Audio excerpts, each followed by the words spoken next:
So the mindset is what ultimately brings you peace. The money is what allows you to be at choice. And then what Mhm. choices you make is what brings purpose to your life. So I literally tell my students all the time, if you want a meaningful life, you need to bring meaning to your life. And it is a choice to live a meaningful life. Hey, everybody, welcome back to another episode of the Richer Geek Podcast. Today we have a special guest, Christina Suter. She's a seasoned everything, ladies and gentlemen. She has done so much and a real good friend of mine. I'm just going to let her identify herself and give us her little bio. How you doing, Christina? I'm doing good, Mike, and thank you for inviting me to your show. Right. And I just so appreciate listening to your stories. We're in a mastermind together, which is great because then I get to hear stories about his hotels and how they're happening. And you've got one open right now, don't you? You have a thing that you're raising for at this minute that sounds fantastic Thank and you. fascinating. And it's less than $2 million, which to me is outrageous that you can get such leverage on a hotel in Spain that has hmm such depth to it, such an amazing presence, is gorgeous, has history, and it's less than $2 million and you're going to make profit on it. I'm like, that is fantastic. So I'm fascinated with what you're doing. But that being said, what is it that I do? So what I do is I basically have sort of two roles in real estate. One, I'm a professional investor. I'm also a mom. And part of the reason why I'm a professional investor is so I can be a mom. That is my why in investing. I many years ago as a young tot, there's one of the stories I tell is that my mom, who was a single mom, who was an entrepreneur, had her own business in the house. She was a dynamic lady, let's just call her that. She was a dynamic soul who was very stressed and hmm was constantly chasing things and was often late. And I remember being in preschool and I remember the lady wiping the tables at the end of the day and her going, looking over at me and going, "Well, I hope your mom shows up soon. I need to go home." And I'm like 4, 5 years old. I'm like, at four. And I'm like, oh, I'm freaked out. I'm like, oh my God, am I going to be left here alone at the school? Like, what's going to happen? I mean, just it's they in psychology they call it the natural narcissism, right? When we're little, there's a natural narcissism. The world is about us and it's not about anybody else. And so in my natural innocent narcissism, I made that a big deal, Yeah. right? And so as a mom, because I love being a mom, as your wife pointed out, I love being Yep. a mom. It is my nature that I am mother-like. I didn't want my child to have that same experience of a parent who couldn't be home because I was focused on being an entrepreneur. And real estate was a great vehicle of Mhm. being able to do that. Now, what my mom did do right was at 17, she gave me the family house. Like she literally just was like, "Hey, I need somebody to take care of it because my health means I'm leaving LA. Who wants to take care of it?" I went, "I'll do it, Mom, no problem." And she gave it to me. She literally titled it over to me. So I now had a $200,000 house that I now owned that was free and clear because she had paid it off. And so now I'm like, oh, I don't know what the hell I'm doing.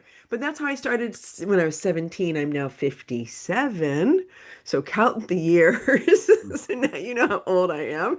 And you also know how long I've been investing. So I did single family in LA, single family in Northern California. I eventually moved some of that highly appreciated equity, thank you, California, to a small multifamily on a street called Magnolia in Van Nuys, and I had a seven cap on it, which meant I was investing in LA and it cash flowed, which doesn't exist anymore, just so Wow. everybody knows. That physically doesn't exist. So across my career, fast forward 40 years, I've invested in 7 different states in almost everything residential.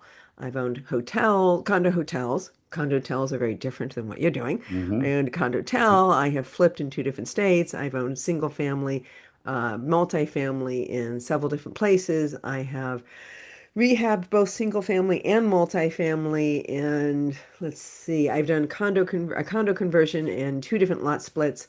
And I've never done ground up development. I've done hard money loans to hmm flippers. I hmm have helped primary residence purchases in a variety in the private equity space as well. I love seller financing. I've engaged with land. So I've had a variety of things, but all primarily in residential. And then in 2007, my business coach said, "Why don't you coach in real estate?" I was a small business management advisor because I have a bachelor's in business and a master's in psychology, which works well, and a teacher's credential because, of course, I'm a teacher at heart.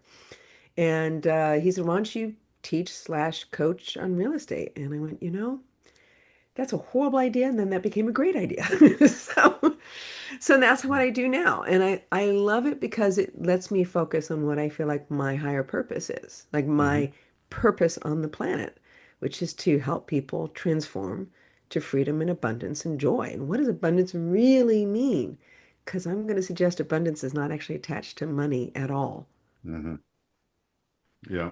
Yeah. So let's talk about that, because I've listened to you speak and, the live a rich life type of Hmm. concept. Hmm. And every workshop that I've gone to, every mastermind, it's facts, figures, numbers. This is how you can do it. This is how you can retire. And all of a sudden, you're starting to ask these questions that I don't know if I've ever asked myself. I've never, and I'm like going, I don't know if I want to answer that question, and write four things down about myself. Um, let's talk about a little bit about that coaching type thing and then that workshop that you have, Live a Richer Life, because it's, my wife and I actually printed out one of those sheets and started filling things in Good. and had some really good conversations. So let's Good. talk about that a little bit. Well, I think we'll start with, in my opinion. Well, actually, let's start with the story because stories are usually fun.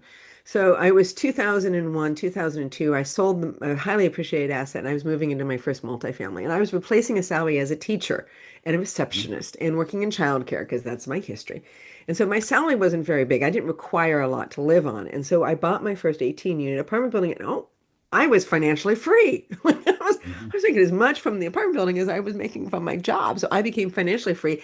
It's the American dream. Woohoo! I'm financially free. This is great. Mhm. And I'm not going to work.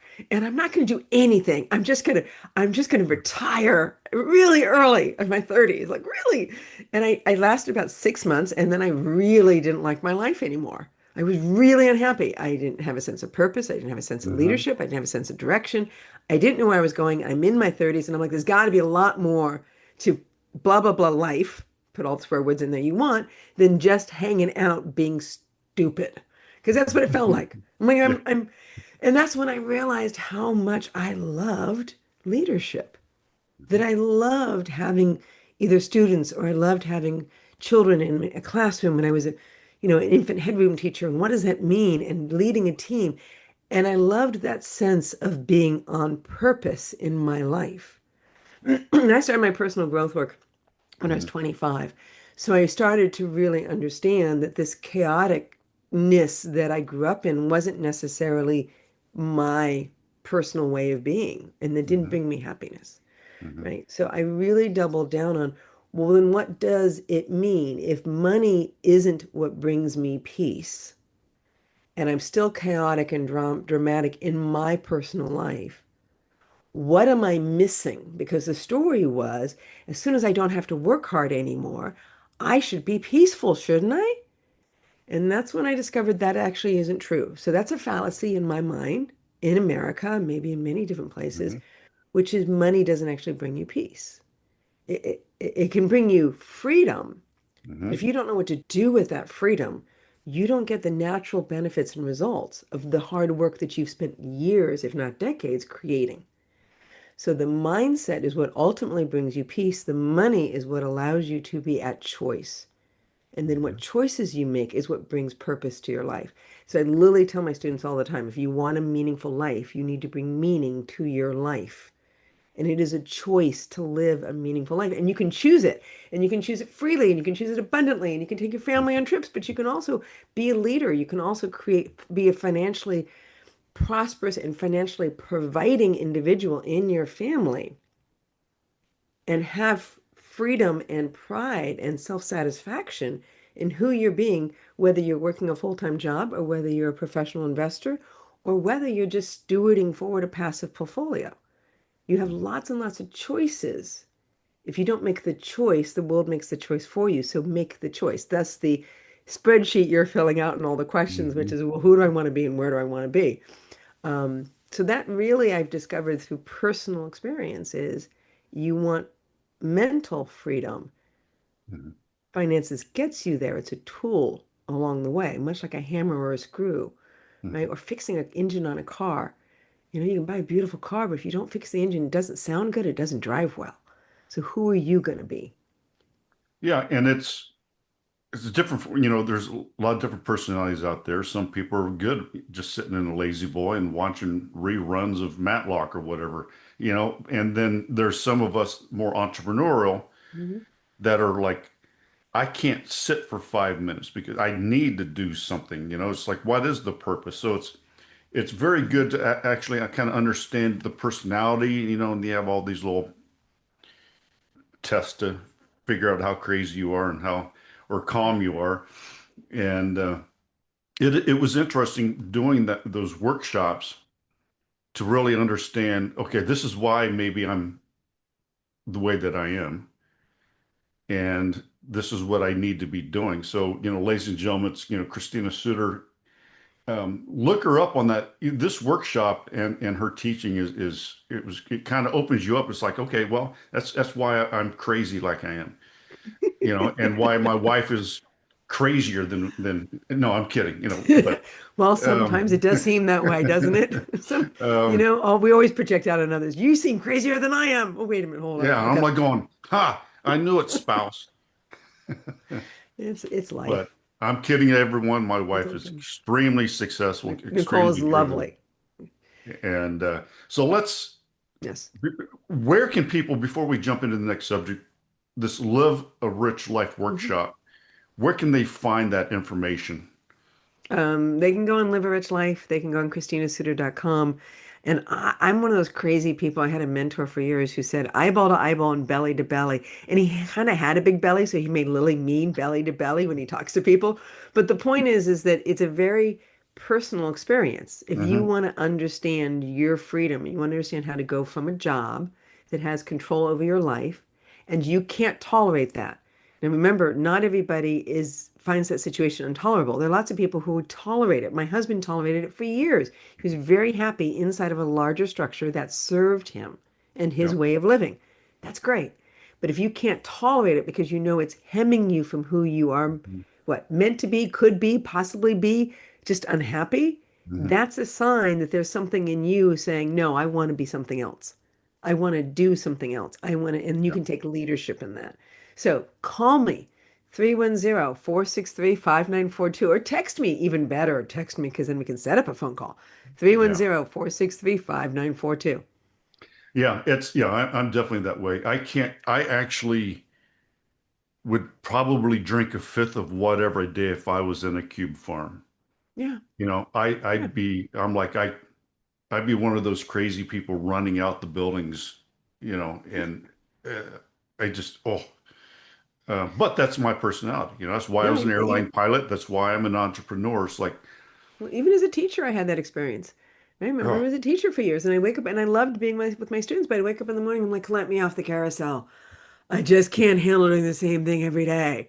I yeah. need to have something different. Now something else that you do, I seems like you do something in Pasadena, like a networking group that I do. has like I do. thousands of members that, ladies and gentlemen, I know there's a lot of California listeners out there, Yeah. so LA people. What is this networking group that you're? Okay, so it's called Phoebe, Fibi. That's what I appreciate you trying to avoid saying the name because it makes no Yeah, sense I was whatsoever. like 5B So feet, Phoebe, Phoebe, Phoebe, 5B. Fabi, Fubi, Phoebe, FOMO. Right. What is this? So I run the second largest meeting in Southern California called Phoebe, Fibi, Pasadena, for investors, by investors. It's a great network because we don't do sales. We Mhm. focus on the two things that you need in real estate, which is education and networking. And yes, it's not money, it's education and networking. I've already explained to you why it's really not money. Because the only way you're going to find good deals and be able to process good deals is with other people in your life. Even for those of us who are truly geeks and aren't too sure about other people, which my daughter is one of those, Mhm. right? It is other people that gives you that pathway to being able to take on bigger and more complex projects. Most people can't even buy a piece of real estate without talking to another human being to buy it. So let's start there. That's one meeting. So I have a second meeting, which is ITI Investor to Investor, which is in Glendale, but we also run our educational program through that. So we have two different students that have their own ITI meetings. We have another student who has his own podcast. We encourage leadership in the community. I teach all my coursework through the ITI brand now versus just Live a Rich Life. And so that's where I teach my real estate courses, as well as we have three leadership courses specifically to grow, whether it's students or somebody just looking to leave their job to move into a sense of financial leadership Mhm. in one's life as an individual who's creating one's purpose. And so those leadership classes are specifically that curriculum. Do you ever sleep? No. Yes, I actually do sleep a lot, but I have five different businesses that in my five different silos and businesses in my life. Like you, Mike, I have Yeah. multiple different things, and I enjoy having multiple different things. That's Yeah. part of the joy of being alive. I remember, Yeah. okay, I was a kid. I was 18, 19 years old. I was going skiing with one of my mentors, right? And he was at the top of the mountain. This guy had one arm, but he loved skiing. His name was Raz. And he's like, come on, Christina, let's do this black diamond. Come on. I'm looking at him like he's freaking crazy. What the hell's he doing? And I'm Mhm. watching him. I'm like, oh, wait a minute. Wait a minute. Hold on. He has a completely different experience of living than I had at the time. He stood at that top of the hill and went, we're gonna frickin' take it on. And I'm like, hey, wait a minute. I want that. I didn't Mhm. want this hesitation inside of me, this uncertainty that I had at 18 and 19 years old, and this constant like, oh my God, life's gonna, and I just went, how do I be that? How do I Yeah. stand at the top of a hill of my living and go, let's take it on? How do I generate that every day in my life? And that's what I spent 20 years figuring out how to get to. Right? Yeah. Like, okay, let's Yeah. do it. It's going That's to involve right. falling down. Come on. It's going to involve getting up. Come on. Yeah. Yeah. That's all it was. It's, and ladies and gentlemen, you have to find your why, Yeah. and your why should not be, well, I want a lot of money, because a It's lot of not going to get you money there. is a result of doing your why. The Yes. money will come. So everyone figure out your why. Christina and I have our whys, Hmm. but that's it. When you say I want freedom or I want this, why do you want the freedom? Why do you want, spend time with your families, or, the people that buy RVs and they can be digital nomads wherever they want to be in the world, or they're living a rich life, even though they may not make that much money. So That's money right. is not it. Um, so really quick before we leave, you've expanded outside of California, Hmm. and explain to us, I probably know the reason. Why are you going, there's Midwest, there's kind of like down south, and you've switched out of kind of like the Airbnb. Hmm. Talk to us why you're going out of California, and then why are you getting out of Airbnbs? Like, maybe what is the future trend that you're seeing? I'll try to keep it short and direct. I can't see our exact timing, but I suspect we're getting up against it. We're getting up. So, okay, not a problem. So, I started in LA and I started in high appreciation, and that worked really well in helping me grow my portfolio, but it doesn't give me a lot of cash on cash. So the cash on cash, I'm an old school. I've been investing for 40 years. I've Mhm. been investing for 40 years now. And being old school, I really believe that the purpose of my investments is to create the lifestyle I want. And since I have the capital that I basically need, it's a matter of applying that capital in such a way that it helps to be the backbone for the time freedom, location freedom, and choice freedom I'm looking for. So in doing that, cash flow is not an easy thing to achieve in California. It's much easier to achieve out of state. That's one. Two, I actually don't like the tenants' rights laws. I can Mhm. tell you a whole story about a lady who I had called the health department on me, and I had to replace her carpet that her dogs had torn up in the time that she was my tenant. Or I go over to Indianapolis and I have a lady who's in one of my Airbnb units and she punches a hole in the wall because she tripped.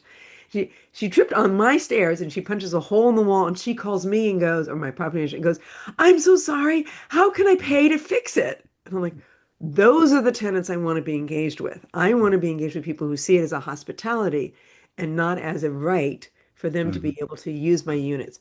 So I liked Airbnb because I liked the relationship I got to have with my guests and not the relationship I was having with my tenants. Mhm. Airbnb has gotten swamped in many different cities. Indianapolis is one of those. So I moved from Airbnb to midterm rentals, and from midterm rentals, I've moved into room shares.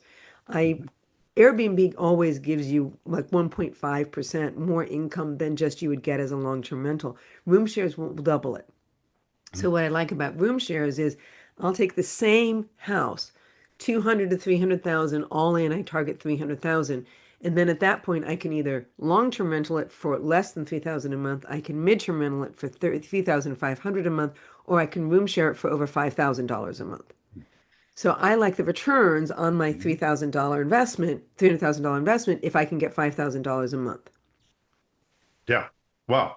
Okay. So my next single family house is we're going to be doing some room hacking and room Baby, sharing. let's talk about it. There's a Maybe that's formula. what I do in Spain. Maybe I'll buy a couple apartments, more apartments over there, and because there's especially I think it works in some of the larger cities when maybe we have some or near a university, Hmm. and Works really the well in larger cities and universities. Yep. trends with the alphas and the Z's because they don't want to buy houses or they can't Mm. afford to buy houses, but they're more adept to room sharing because they are kind of social and they could all be sitting around the living room and just be on their phones and not even know each other even in the room, and then they go out and do their own things. But They do. They do. And I do have multifamilies in Tulsa, but that's a different format. And yeah, Tulsa has a different code, different laws around tenants' rights, and much easier to flip a multifamily building in Tulsa than it is in California. Same problem, tenants' yeah, rights. everything's easier outside of California, for some There's a reason, lot that's easier outside of California, but doesn't appreciate as well, and it doesn't hold its value as well. I'm just that saying there are some, I will Scott, yeah, defend California a smidge, but only a smidge. if you have an appreciation play, you don't Mhm. need the cash flow. You Mhm. don't want the cash flow because you're Whatever. buying Yep. real estate to get rid of the cash flow. The appreciate and it's the same. Scottsdale's is getting the same way. There are Yeah. just some. You want appreciation or do you want cash flow? In the Midwest, you're only going to get maybe 3%, 4% appreciation, but you have great cash flow. So Mhm. it's wonderful. Well, and Um, diversifying a portfolio. So if you're starting with, some mhm, people will start with, like they'll leave their corporate job and then they'll start with, oh, I've already got $2 million. But it's just been sitting in the stock market. I've already got $5 million is sitting in the stock market in some type of retirement account. Can I use that money to create my time freedom? Yeah. It's yeah, called an allotment schedule, right? Specifically, this much money goes into my cash flow, this much money goes into yeah, my appreciation. Here's stage one of my freedom. Here's stage two. Here's stage three. Here's the legacy I'm going to leave my kids. mhm, And that's the conversation that I love having because then you can focus on what brings purpose and meaning to my life and how does my cash flow, my assets serve that vision yeah, versus me serving my real estate. absolutely. Christina, before I let you go, is there anything else that maybe I hadn't hit on that you'd like to inform our audience? That I think your hotel idea is fantastic, and I think that people should know a lot more about it. I think Oh, it's an thank you. amazing sub-market and niche to be Mhm. able to buy into a hotel for even in euros. It's a relatively inexpensive investment given the amount of return that can be cultivated out of it, like my room share, right? It's something that has an unusual amount of gross return if you lay the business model of hospitality on top of it. So that's what I think people should know about. Well, thank you. And ladies and gentlemen, I'm doing a couple podcasts on for myself, talking about Spain and why I love Spain. Good. I want that siesta kind of life, and we're getting it in Spain. We're having a great time. Christina, how can people get a hold of you again? So you can find me at christinasuter.com or you can email me or my assistant who will actually answer your email at info@christinasuter.com. Suter is Suter. Or you can text me at 310-463-5942. Yes, that is my personal cell phone. And just tell me where you heard me, and then we can set up a time to have a quick call. Perfect. Christina, thank you so much for coming on the Richer Geek. And ladies and gentlemen, figure out your why. Mine is to build a life I don't need a vacation from. So figure out what yours is. God bless, and thank you for listening to the Richer Geek Podcast. Take care. God bless.